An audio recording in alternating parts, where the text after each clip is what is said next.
તાજેતરમાં ખેડૂતોનો જે વીજ પોલનો પ્રશ્ન હતો એ પ્રશ્નને લઈને તો સરકાર દ્વારા જાહેરાત કરી દેવામાં આવી છે કે ખેડૂતોને એમના ખેતરની અંદર જે વીજ પોલ આવી રહ્યો છે એ વીજ પોલની સામે એમને જમીનની જે બજાર કિંમત છે એનું 2 ગણું વળતર જે છે એ ચૂકવવામાં આવશે.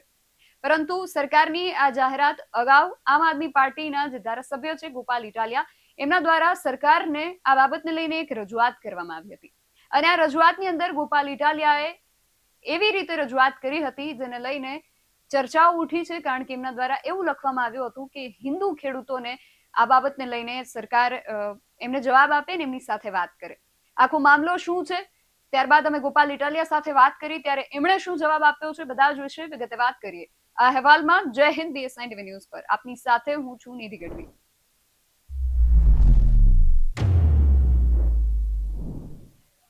સૌથી પહેલા તો આખા વિષયને લઈને ગોપાલ ઇટાલિયા દ્વારા સરકારને શું રજૂઆત કરવામાં આવી હતી એ પરિપત્ર એમણે પોતાના સોશિયલ મીડિયા એકાઉન્ટમાં જાહેર કર્યો છે. સૌથી પહેલા તો એ અહીંયા જોઈએ.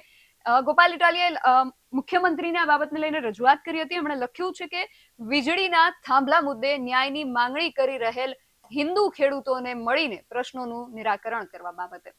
હવે પ્રશ્ન એ ઉઠે છે કે ગોપાલ ઇટાલિયાએ શા માટે અહીંયા માત્ર હિન્દુ ખેડૂતોને મળીને પ્રશ્નોનું નિરાકરણ કરવા કહ્યું છે. એમણે આગળ શું લખ્યું છે એ પણ પહેલા જોઈએ, પછી આગળ આપણે ચર્ચા કરીએ. એમણે લખ્યું છે જય કિસાન સાથ જણાવવાનું કે ગુજરાતભરના અનેક ખેડૂતો હાલમાં પ્રાઇવેટ વીજળી કંપનીના થાંભલાઓ ખેતરમાં નાખવામાં આવે છે તે મુદ્દે પોતાના વિવિધ પ્રશ્નોને લઈને ઉપવાસ આંદોલન કરી રહેલ છે. મોરબીના જેતપર ગામે છેલ્લા 12 દિવસથી આ પત્ર તમને જણાવી દઉં કે 29 જૂનનો આ પત્ર છે. એ સમયે મોરબીના જેતપર ગામે જે ખેડૂત આંદોલન ચાલી રહ્યું હતું એને 12 દિવસ થયા હતા. એટલે એમના દ્વારા લખવામાં આવ્યું છે કે મોરબીના જેતપર ગામે છેલ્લા 12 દિવસથી ખેડૂતો ઉપવાસ પર બેઠા છે અને શાંતિપૂર્ણ રીતે માંગણીઓ મૂકી રહ્યા છે. આ સિવાય કોંઢમાં, સાણંદના દરેડમાં, વઢવાણના નગરામાં, કચ્છ, દ્વારકા, જામનગર, રાજકોટ અને જુનાગઢ જિલ્લાના અનેક ગામડાઓમાં ખેડૂતો આ વીજળીના થાંભલાના મુદ્દે સરકારની નીતિનો શાંતિપૂર્વક વિરોધ કરી રહેલ છે. શાંતિપૂર્વક ઉપવાસ કરનારા મોરબીના ખેડૂતોને સરકારે મળવા બોલાવ્યા નથી કે ખેડૂતોની સાથે વાતચીત કરવાનો સરકારે પ્રયત્ન કર્યો નથી. જો ખેડૂતો પોતાની જમીન ગુમાવવાના દુઃખ સાથે આક્રોશમાં આવીને બોલે તો તમારી સરકાર એમ કહે છે કે આંદોલન ઉગ્ર હોવું જોઈએ નહીં, અને જો ખેડૂતો શાંતિપૂર્વક આંદોલન કરે તો તમારી સરકાર સાંભળતી નથી. તો હવે ખેડૂતોએ શું કરવું? ચૂંટણી સમયે હિન્દુત્વના મુદ્દે મત મેળવ્યા પછી આપણા જ રાજ્યના અન્નદાતા હિન્દુ ખેડૂતોની વેદનાનો અવાજ ગાંધીનગર સુધી કેમ નથી પહોંચતો? મોરબીના કે ગુજરાતના હિન્દુ ખેડૂતોએ તમારી સરકારને મત નથી આપ્યા, તો પછી હવે જ્યારે હિન્દુ ખેડૂતોને સરકારની મદદની જરૂર છે ત્યારે સરકાર કંપનીની સાથે કેમ ઊભી છે? મારી આપને વિનંતી છે કે આપે સામે ચાલીને મોરબી સહિત તમામ ખેડૂતોને મળવું જોઈએ અને શાંતિપૂર્વક આંદોલન કરતા ખેડૂતોના મુદ્દે યોગ્ય નિરાકરણ લાવવાનો પ્રયત્ન કરવો જોઈએ. ગોપાલ ઇટાલિયા દ્વારા આ પ્રકારે જ્યારે રજૂઆત કરવામાં આવી ત્યારે ઘણા બધા સવાલો ઉઠી રહ્યા હતા. ઘણા બધા લોકો પણ એ પ્રશ્નો પૂછી રહ્યા હતા કે શા માટે એમના દ્વારા માત્ર હિન્દુ ખેડૂતોને લઈને આ પ્રકારે રજૂઆત કરવામાં આવી છે. આ બાબતને લઈને અમે ગોપાલ ઇટાલિયાને જ સંપર્ક કર્યો અને એમણે આ વિષયને લઈને શું સ્પષ્ટતા આપી છે સાંભળીએ ગોપાલ ઇટાલિયાને. ગોપાલભાઈ, તમારા દ્વારા 29મી તારીખે એક પત્ર લખવામાં આવ્યો છે અને એમાં વિષયમાં લખવામાં આવ્યું છે કે વીજળીના થાંભલા મુદ્દે ન્યાયની માંગણી કરી રહેલ હિન્દુ ખેડૂતોને મળીને પ્રશ્નોનું નિરાકરણ કરવા બાબતે. તો આમાં હિન્દુ ખેડૂતો માટે આ રજૂઆત છે કે કેમ છે? મારે તમારી પાસેથી જાણવું છે. મોરબીના જેતપર ગામે જે ખેડૂતો અને અલગ અલગ ગામડામાં, કોંઢમાં, પછી વાંઢિયામાં કચ્છના, રાજકોટ પાસે ગોંડલમાં, આ બધા જે ખેડૂતો વિરોધ કરી રહ્યા છે પોતાની કિંમતી જમીન બચાવવા માટે કંપનીની વિરુદ્ધમાં, એ ખેડૂતો હિન્દુ છે કે બીજા દેશના છે? તમારું શું માનવું છે? દેશ તો આ જ છે. હા, અને હિન્દુ છે કે નથી? બીજા મુસ્લિમ ખેડૂતો પણ વિરોધમાં જોડાયેલા છે. અરે મુસ્લિમ હશે, ક્રિશ્ચિયન હશે, શીખ, બધું હશે, એનું ના નથી. પણ કોંઢ ગામમાં, ગોંડલમાં, જેતપરમાં જે ખેડૂતો ઉપવાસ પર બેઠા છે એ હિન્દુ છે કે નથી? આપણે પેલા એની છે ને. તો સરકાર જયારે ચૂંટણીમાં આવે ત્યારે હિન્દુના નામે જ મત માગે છે ને. તો હિન્દુના નામે મત માગે, સરકાર બની ગયા પછી એવો દાવો કરવામાં આવે કે આ હિન્દુત્વની સરકાર છે, તો હિન્દુના છોકરાને કઈ તકલીફ પડે ત્યારે પોલીસ માર મારે તો અમારે કેવું તો ખરું ને કે આ હિન્દુના છોકરાઓ છે, તમે જેની પાસે મત માગવા આવ્યા હતા એ. સરકારનો દાવો શું છે કે આ હિન્દુત્વની સરકાર છે, એવો દાવો છે કે નહીં? તો હિન્દુત્વની સરકારમાં હિન્દુએ માર ખાવાનો, હિન્દુત્વની સરકારમાં તે હિન્દુઓએ કંપનીઓનું શોષણ સહન કરવાનું, તો હિન્દુત્વની સરકાર ક્યાં ગઈ? હિન્દુઓનો મુદ્દો ક્યાં ગયો? તો મારું એમ કહેવાનું છે, ખેડૂતો મુસલમાન છે કે હિન્દુ છે એ પ્રશ્ન નથી. સરકાર હિન્દુત્વનો દાવો કરે છે તો કમસે કમ હિન્દુ ખેડૂતોને ન્યાય આપો, એટલે પછી દાવો નહીં કરવાનો. ગોપાલભાઈ, ઘણા બધા એવા મુસ્લિમ ખેડૂતો પણ છે, એમના ખેતરોમાં પણ વીજ થાંભલા આવે છે, તો એક જનપ્રતિનિધિ તરીકે તમને તમારો પક્ષ તો હિન્દુત્વની વાત નથી કરતો ને, તમારો પક્ષ તો સાંપ્રદાયિકતાની વાત કરે છે, તો તમારે એનામાં સંપ્રદાયનો મુદ્દો જ નથી. તમારે બધા ખેડૂતો માટે રજૂઆત કરવી જોઈએ એવું તમને નથી લાગતું? હું તો બેન અમેરિકાના ખેડૂતો માટે રજૂઆત કરું એમ છું. મુદ્દો એ નથી, તમે હજુ મુદ્દો સમજ્યા નથી. મારું એમ કેવું છે કે સરકાર હિન્દુત્વનો દાવો કરે છે ને, એનો અર્થ એ છે કે સરકાર મુસલમાનોનું કામ નહીં કરે. દાખલા તરીકે કેમ કે સરકાર હિન્દુત્વનો દાવો કરે છે, તો હિન્દુઓનું તો કરો. બરાબર. એને કેમ અદાણી પાસે શોષણ કરાવડાવો છો? તમારો દાવો, ભાજપની સરકારનો દાવો હિન્દુત્વનો છે, એટલે મેં એમ કીધું કે ભાઈ તમારો જે દાવો છે એ જ હિન્દુ ખેડૂતો અત્યારે તકલીફમાં છે એનું તો કરો. બરાબર. મુદ્દો એમ છે, એમાં હિન્દુ ખેડૂતો મુસલમાન ખેડૂતો એમ નથી. સરકારનો જે દાવો છે એ દાવો ખોટો છે, એમ મારો કહેવાનો ભાવાર્થ છે કે જેતપરના હિન્દુ ખેડૂતોને ભાજપની સરકાર મારે છે, તો શેની હિન્દુત્વની સરકાર? એટલે ચૂંટણી ટાણે. હા, બોલો.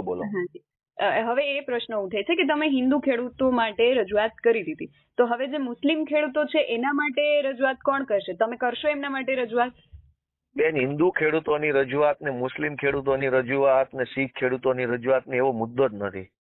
તમે પોતે આખી વાત નથી સમજ્યા. મારો કટાક્ષ સરકારના દાવાની વિરુદ્ધમાં છે. સરકાર એવો દાવો કરે છે ને કે હિન્દુઓની સરકાર છે. તમારો જે પોઈન્ટ છે હું સમજી ગઈ. નથી સમજ્યા.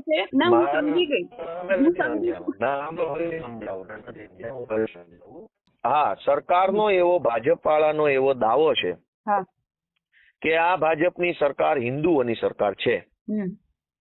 તો મારી એક ગુજરાતના નાગરિક તરીકે સરકારને એટલી વિનંતી છે કે તમે સરકાર જ હિન્દુઓની છો એટલે બીજા કોઈએ તો ચર્ચા કરવાની નથી, તો કમસે કમ હિન્દુઓ પૂરતું તો કરી આપો, તોય માનીએ અમે કે તમે હિન્દુઓની સરકાર છો. હવે તમે હિન્દુનું કામ નથી કરતા તો તમે શેની સરકાર છો? કંપનીની સરકાર છો, હિન્દુઓની નથી. એટલે મૂળ મુદ્દો. અને બેન, મારી માંગણી કરવાથી સરકાર બધું કરી દેતી હોય તો શું જોઈએ? અમારી માંગણી સરકારની, સરકાર એવી આશા હોય ને કે તમે તો મુસ્લિમ ખેડૂતો માટે પણ રજૂઆત કરો, એટલે તમે હિન્દુઓ માટે રજૂઆત કટાક્ષપૂર્ણ કરી દીધી, એવું મુદ્દો સમજી ગઈ. હવે મારો નવો પ્રશ્ન એ છે કે મુસ્લિમ ખેડૂતોના ખેતરમાં વીજ પોલ આવે છે, એ બાબતે તમે કેમ રજૂઆત ન કરી? બેન, હું તમને એટલું જ કહેવા માંગીશ, બધા ધર્મોને સાથે લઈને ચાલવાનું હોય ને. તમે એમ કહો છો, આક્ષેપ કરો છો કે ભાજપ એવું કહે છે કે હિન્દુત્વની સરકાર, પણ તમારે તો બધા માટે કરવી જોઈએ ને રજૂઆત. તમે બેન હવે આ વાત કેમ સમજતા નથી? મારું એટલું જ કહેવાનું છે કે સરકારનો નકલી હિન્દુત્વનો દાવો ઉઘાડો પાડવાની આ રજૂઆત છે કે આ સરકાર હિન્દુઓની નથી, મુસલમાનોની નથી, ખેડૂતોની નથી, આ અદાણીની અને કંપનીઓની સરકાર છે. મોરલ ઓફ ધ સ્ટોરી કહેવાનો અસલ ભાવાર્થ, સારાંશ જેને કહેવાય, ઉપસંહાર, એ આ છે. હવે એમાં તમે હિન્દુ મુસલમાન કર્યું. મારો ભાવ એટલો જ છે કે આ સરકાર હિન્દુની નથી, મુસલમાનોની નથી, ખેડૂતની નથી, કોઈની નથી. આ રૂપિયાવાળા ભ્રષ્ટાચારી કંપનીઓની સરકાર છે. હવે એમાં તમે કહો, ધારો કે મેં મુસલમાન માટે રજૂઆત કરી, પછી મેં પટેલો માટે કરી, પછી ગઢવી માટે કરી, તો શું કઈ સરકાર કઈ પડી જવાની છે? સરકારનો દાવો ઉઘાડો પડી રહ્યો છે. સરકાર દાવો ખોટો કરે છે, ચૂંટણીમાં લોકોને ખોટી રીતે ગુમરાહ કરે છે, હિન્દુત્વના નામે હિન્દુઓને છેતરે છે, એ વાત ઉઘાડી પડી રહી છે. આમાં હિન્દુ મુસલમાનનો મુદ્દો જ નથી. ભાજપની દંભી જે હિન્દુત્વની જે આખી નકલી હિન્દુત્વનો મોહરું છે એ ઉતરે છે આમાં. વાત એમ છે. વાત એવી હોઈ શકે છે, પણ અમે હિન્દુ મુસલમાન અમે નથી કરતા. અમને જે પ્રશ્ન થાય છે એટલે અમને તમારી પાસે એટલા માટે તમારો પ્રશ્ન પૂછવો ઈ તમારી ફરજ છે બેન, અને પ્રશ્ન થાય ઈ હારી બાબત છે. હિન્દુ મુસલમાન અમે નથી કરતા. અમારો સિમ્પલ મુદ્દો બેન એટલો જ છે કે ભાજપનું નકલી હિન્દુત્વ, દંભી વાત, હિન્દુ સમાજને છેતરવાની જે આખી એની વિકૃત માનસિકતા છે એ આમાં ખુલ્લી પડે છે. મુસલમાન હિન્દુનો મુદ્દો જ નથી. મુદ્દો એ છે કે આ લોકો હિન્દુઓના સમર્થક નથી, કોઈના નથી, આ કંપની સમર્થક માણસો છે. બરાબર છે. તમે હમ. ગોપાલભાઈ આ ચોખવટ અમારી આગળ કરી એ બદલ આપનો ખૂબ આભાર. નથી ને કોઈના નથી, આ કંપની સમર્થક માણસો છે. બરાબર છે. તમે હમ. ગોપાલભાઈ આ ચોખવટ અમારી આગળ કરી એ બદલ આપનો ખૂબ આભાર. નથી ને કોઈના નથી, આ કંપની સમર્થક માણસો છે.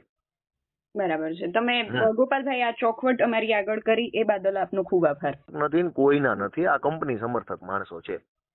બરાબર છે. તમે હમ. ગોપાલભાઈ આ ચોખવટ અમારી આગળ કરી એ બદલ આપનો ખૂબ આભાર. નથી ને કોઈના નથી, આ કંપની સમર્થક માણસો છે. બરાબર છે. તમે હમ. ગોપાલભાઈ આ ચોખવટ અમારી આગળ કરી એ બદલ આપ તો ગોપાલ ઇટાલિયા દ્વારા જે પ્રકારે સ્પષ્ટતા આપવામાં આવી છે, એમની આ જે વાત છે એને લઈને અમારો પ્રશ્ન દર્શકોને જ છે કે એમણે આ જે કહ્યું છે એને લઈને તમારું શું માનવું છે, તમારો મત અમને કોમેન્ટ કરીને ચોક્કસથી જણાવજો. આવા જ વધુ અહેવાલો સાથે મળતા રહીશું. તમે મારી યુટ્યુબ ચેનલને સબસ્ક્રાઇબ કરવાનું અને અમને ફેસબુક અને ઇન્સ્ટાગ્રામ પર ફોલો કરવાનું ભૂલશો નહીં. બાકી અમને અપડેટ્સ માટે આપ જોતા રહો BS9 TV ન્યૂઝ. નમસ્કાર.